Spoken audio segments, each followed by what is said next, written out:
పోరాట స్వభావాన్ని మర్చిపోయి, అంబేద్కర్ ఇచ్చిన ఓటనే గండ్రగొడ్డలిని నూరడం మర్చిపోయి, రాజ్యం కోసం యుద్ధం చేయాలనే స్వభావం మర్చిపోయి, అణగారిన వర్గాల సంఘాలన్నీ రోజు రోజుకి స్ఫూర్తిని, ప్రేరణని కోల్పోయి యుద్ధరంగంలో లేవు. అంబేద్కర్ అంటే సిద్ధాంతం మాట్లాడుకుంటే రాజ్యం రాదు.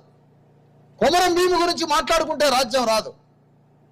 అంబేద్కర్ అంటే, పూలే అంటే ఒక దగ్గర సెంటర్లో ఛాయ్ తాకుండా మాట్లాడుకుంటే రాజ్యం రాదు. దాన్ని విశ్లేషించి వ్యాఖ్యానిస్తే రాజ్యం రాదు. లేదంటే క్లాసులు చెప్పుకుంటే రాజ్యం రాదు. నిరంతరం దాన్ని యూట్యూబ్లలోనో, సాహిత్యంలోనో, చర్చలో, వ్యాఖ్యానంలో, మాట్లాడుకోవడంలో, సాహిత్యంలో రాజ్యం రాదు.